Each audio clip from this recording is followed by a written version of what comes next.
All righty, welcome into a Big Ten tournament edition of the Indiana basketball postgame wrap-up show on HoosierIllustrated.com. John Alden from In Touch with Indiana Sports with you, and Kyler Staley, basketball recruiting analyst. He was in attendance in Indianapolis this afternoon. Welcome in, Kyler. An unfortunate early exit for Indiana in the Big Ten tournament as they fall 72-59 to the hands of Oregon. And really about as definitely as disappointing of a game in general, but just a really horrible finish to this game that really kind of left a sour taste in everybody's mouth. Yeah, I would say, I don't know. It's just one of those really, really weird games. It was a very uncomfortable, like overall, like I feel like there were so many moments where you kind of felt good. Yeah. There were moments where you kind of felt like things were just kind of in limbo for Indiana. Yeah. I'll say this real quick. There was a time, especially in the second half, where it really kind of reminded me of the UCLA game at Assembly Hall, where anytime Indiana would kind of make a run at Oregon, they would respond. Yeah. And then the biggest difference here being that Oregon just finally pulled away, and Indiana really down the stretch, they couldn't hit any shot. They were missing front ends of 1-on-1s, and it just felt like the team just ran out of gas for some reason. Yeah, and I think that is a good parallel to the entire season as a whole, right? You had times where Indiana looked good. You had times where they looked really bad, and, times where they kind of gave you a little hope here and there. But, yeah, no, I mean, Oregon's just they're a really good team, really, really good team. And I know Indiana, the first go around against them played well enough on the road to maybe win that game, and that still holds true. But in these types of games, when you don't get production from – Luke Goody, Miles Rice hardly, and, Omar Ballo barely plays in the second half and things like that. And your key guys aren't really contributing. And then plus you have some mental mistakes, missing the front end of 1-on-1s that Anthony Leal did, Luke Goody as well. And just really, really poor shot selection. And honestly, when, no knock on Trey, because obviously Trey's, kind of the heartbeat a lot of this team. But, when he's the guy that's, leading you in shot attempts, that's probably not a good thing. So, but no, Oregon proved why they are one of the top teams in the country, a top 25 team, why they can go on a run in the NCAA tournament and really, make a statement there. And Indiana just didn't have the guys really that matched up well with them. And Oregon, a very physical team, a very mature team, has one of the best guards in the conference, and Shellstad making big shots and whatnot. So it's a tough one. This is, I think, the first game that Woodson's lost when it comes to the first game in the Big Ten tournament. So did they not go one and done with Nebraska last year, or was that? I think they beat Penn State though the game before and stuff. But regardless, it's disappointing because I think Indiana going into this game, people had hopes that they would at least win this game and then have a solid spot in the NCAA tournament. Now you got to wait 3 days, a long 72 hours. To see what happens. And right now if you're an Indiana fan, if you're Indiana on that staff, you're a player, you're watching every single game that you could possibly watch because there's going to be some bid thieves and there's going to be a lot of bubble teams that you need to watch for. Yeah, if I haven't looked at the most recent score update, but if Arkansas defeats Ole Miss along with the few other teams that are on the bubble, if UNC continues to make a run in the ACC tournament, those are things that could potentially be problematic if those teams make it deep into their conference tournaments. And then, of course, the bid stealers, as you mentioned as well. So, and one thing I've talked about with Zach and a few other people over the last couple of episodes of my show, Kyler, like conferences like the ACC, normally they get 7, 8, even more teams than that in. There's only really 3 guaranteed spots in that league. So if a random team from that conference or conference similar makes a run, that's another bid that you wouldn't really expect to go to be harmful to Indiana, I should say. So even though a few days ago we were talking about the fact that Indiana is probably comfortably in, I would say at this point in time, if the bracket came out today, they probably would be in. But as you mentioned, there's too many things that could happen over the course of the next few days before Sunday at 6:00. Things will be finalized before that time exactly, but really Sunday in particular is when things really start to fully take shape. And for what seems like the last 4 years, we've been sweating out Indiana's potential tournament bids, which is not a fun place to be in. No, it's a spot where Indiana fans and the Indiana program in general is just all too familiar with, right? And it's been like that for a long, long time. So me personally, I think when you look at the overall resume or whatnot, this game to me felt like it's win, you're solidly in, you lose, you're going to Dayton. I think Indiana's going to Dayton. I don't see how that, unless there's some bid thieves like I mentioned. I just don't see how there's certain teams that can pass them up at this point because the bubble being so weak and Indiana having 4 quad 1 wins and then being perfect when it comes to quad 2, 3, and 4. I think you're going to see the Hoosiers in Dayton, which is, a lot of people are like, is that actually the NCAA tournament? Is actually not. It's weird, but, I think Indiana did enough to make it to Dayton at the very least. I'll actually be stunned if they don't end up in Dayton and they're actually in the tournament and don't have to go through Dayton. But I also won't be surprised if somehow, some way, they don't end up making Dayton, and miss the tournament out completely. So, like I said, it's going to be a very, very long 3 days for Indiana, and they're going to be watching a lot of games. And you just kind of got to hope that the bid thieves don't happen and the bubble teams that you're competing against, collapse. So.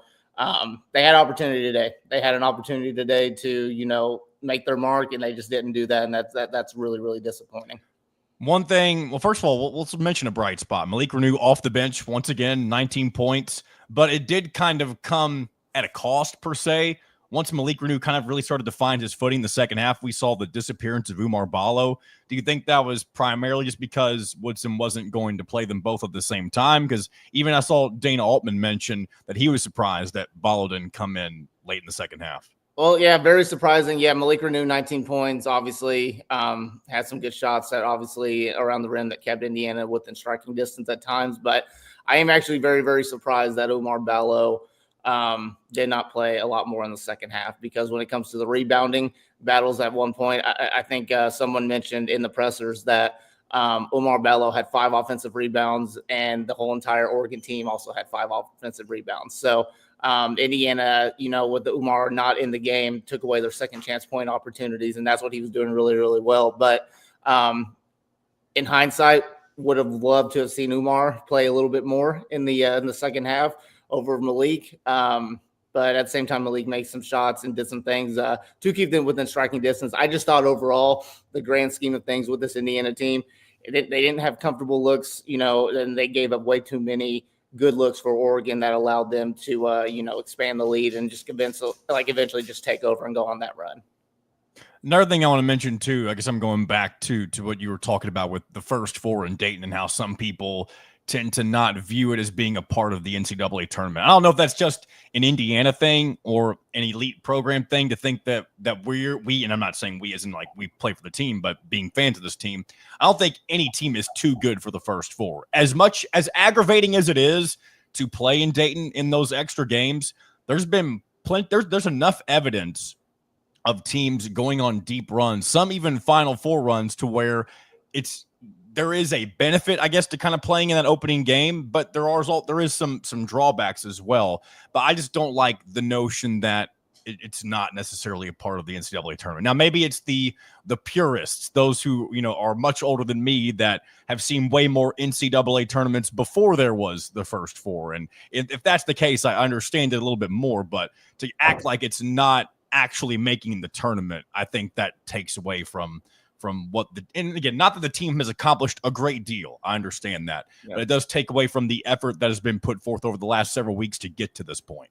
Yeah, no. And obviously we're just kind of at this point, just assuming that Indiana is going to be playing in Dayton, with no known facts of that at all. But yeah, I mean, I think we would all be very surprised, not only if they missed a tournament, I'll throw that out there, but if they got an at-large bid that wasn't in Dayton, I think that would show their resume has more strength than even we're giving it credit for. Sorry to step on your toes there, but no, it's fine. It's just it's going to come down to who they're matched up with. Obviously, if Indiana gets matched up to a team that they can obviously have the talent advantage, you could say, but there's also a realistic possibility that they're going to be matched up against, I don't know, North Carolina. How crazy would that be? Or Texas, a Georgia, something like that. Maybe even Arkansas. Give me John Calipari in Dayton. I'll take that any day. Hey, John Calipari, he's not running away from this Indiana matchup just because he went to Arkansas, right? So no, I got to throw this. I know I'm just kind of all over the place.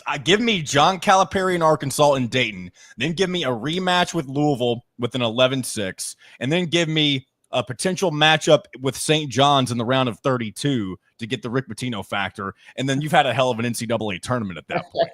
Hey, who knows? But Mike Woodson did. He did campaign, and obviously the players did after the game or whatever and stuff. Mike Woodson said, the way that Indiana's been playing these last few weeks, if they're locked in for a full 40 minutes, he feels like they can beat anybody in the country. And I know some people roll their eyes a little bit, like, why didn't you? But at the same time, any coach that has confidence in their team, they're not going to say the opposite, right? So I do think that Indiana, if they can play the way that they were playing these 2 weeks, prior to the Oregon game, I do think that they can give fits to whoever they play in the NCAA tournament if they make it. So, at this point in time, if you're Indiana, you want to be that 11, that 12 seed in there that teams just do not want to face, and you can play pressure free. You know what I mean? Yeah. I guess with that being said, there's really not much else to kind of react to in the immediate, but tomorrow morning for In Touch with Indiana Sports, I'll have a little more to tack on, for that edition of that show, that we'll just kind of evaluate Indiana's bubble status at that point. And from that, moving forward from there, it's just kind of a waiting game. So it's going to be a long, 72 hours maybe until the select, maybe a little bit longer than that, until Indiana will ultimately learn their fate. I think we can all say confidently that if they're out completely, it's a huge disappointment, even though we all know that the future of the program is something different. Shout out to Alex Dog, who's making an appearance on Nala making an appearance. So she had some thoughts as well. She just wanted to make sure that exactly. She's saying get away from the negativity. We've had enough of that. Yeah. But again, I think we'd all be, if they're in Dayton, it's kind of where we expect them at this point. And if they do any better than that, then that just means the committee respects Indiana more than even we do. So yep. Any parting thoughts before we wrap this thing up? Nope. I mean, we'll have live reactions, obviously, when the selection show happens, regardless of what happens, I would assume. So, and then obviously we just got a ton of content, and, it's a waiting game now. It really is. Yeah, hopefully the season's not over, because things are going to be, I was going to say things are going to be a little boring, but really they're not, because at that point you're just watching the potential head coaching candidates in the tournament to see what happens at that point. Yep, there's a lot going on, regardless of what happens, the month of March for Indiana. So, but yeah, these next 3 days, it's watching a lot of basketball and seeing the possibilities and checking out the bracketologists and seeing what they have, their thoughts with it. But we'll have live reactions on Sunday, regardless of what happens within Indiana and the NCAA tournament. That's right. Be sure to check that out. Myself and Kyler will do a live reaction, and maybe all of us will be on there. I don't know. But we'll have something for you on Sunday, and we'll also have a little bit of In Touch with Indiana Sports for you tomorrow as well. And so until then, thanks for checking out today's edition of the Indiana basketball post-game wrap-up show, and we'll talk to you then.